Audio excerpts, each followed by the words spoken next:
আমি সকালেই খবর পেলাম যে খালেদা জিয়া আমাদের ছেড়ে চলে গেছে। খবরটা শুনেছি। খুবই দুঃখজনক ঘটনা, এবং যে কোনো মৃত্যুই আসলে দুঃখজনক। সেই সঙ্গে উনি একজন রাষ্ট্রনেতা। আমরা শুনেছি যে এটা হচ্ছে খালেদা জিয়ার বাগান বাড়ি ছিল, আর হচ্ছে সামনেটা ছিল হচ্ছে ওরা থাকতো। খুব সুন্দরী মহিলা ছিল, সদর গার্লসে পড়তো, ডাকনাম ছিল বিউটি। ওদের জমিতেই আমরা আছি। আচ্ছা, আমরা বাড়ি কিনে, পরের জমি কিনে বাড়ি করেছি। ওরা ছোটবেলাটা এখানেই নাকি কেটেছে। আর সদর গার্লসে পড়তো, ডাকনাম বিউটি ছিল, সুন্দরী মহিলা। প্রত্যেকটা মৃত্যুই দুঃখের। তার ওর মৃত্যুর সংবাদ পেলে আমরাও খুব দুঃখিত হয়েছি। খালেদা জিয়ার জন্ম আমাদের বাড়ির উল্টো দিকে জমিতে, যেটা দেশভাগের পর যখন সমস্ত এক্সচেঞ্জ হয় তখন অমরেন্দ্রনাথ চক্রবর্তী তিনি জলপাইগুড়ি এই বাড়িতে আসে এবং খালেদা জিয়ার বাংলাদেশে চলে যায়।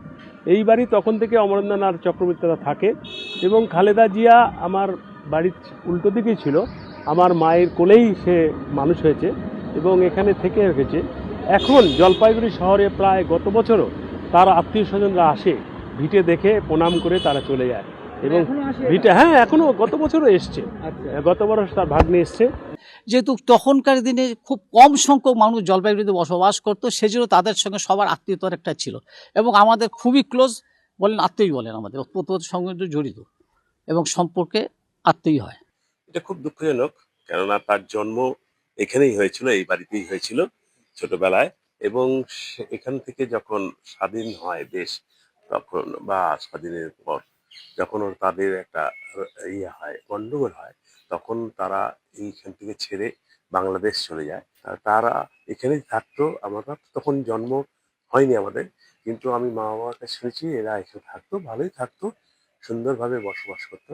আমরা হিন্দু, খ্রিস্টান, মুসলমান পাশাপাশি একসাথেই থাকতাম। খবরটা শুনেছি।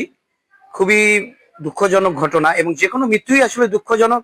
সেই সঙ্গে উনি একজন রাষ্ট্রনেতা, তাই তার মৃত্যু তো অবশ্যই আমাদেরকে বেদনাহত করেছে। এবং আমি এখানে যখন ইতিহাসটা জানতে চেয়েছি, তখন শুনেছি যে উনি এই বিদ্যালয়ে একটা সময় পড়াশোনা করতো। বিষয়টা আরো বিস্তারিত জানার চেষ্টায় আছি।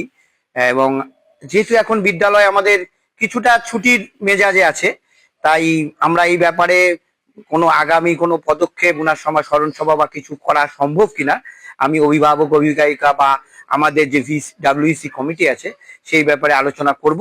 এবং উনার যে পরিবার, শোক সন্তপ্ত পরিবারের প্রতি আমাদের বিদ্যালয়ের সকলের তরফ থেকে রইল শোক জ্ঞাপন। এবং এই পরিস্থিতিতে উনারা এই শোক কাটিয়ে উঠুক।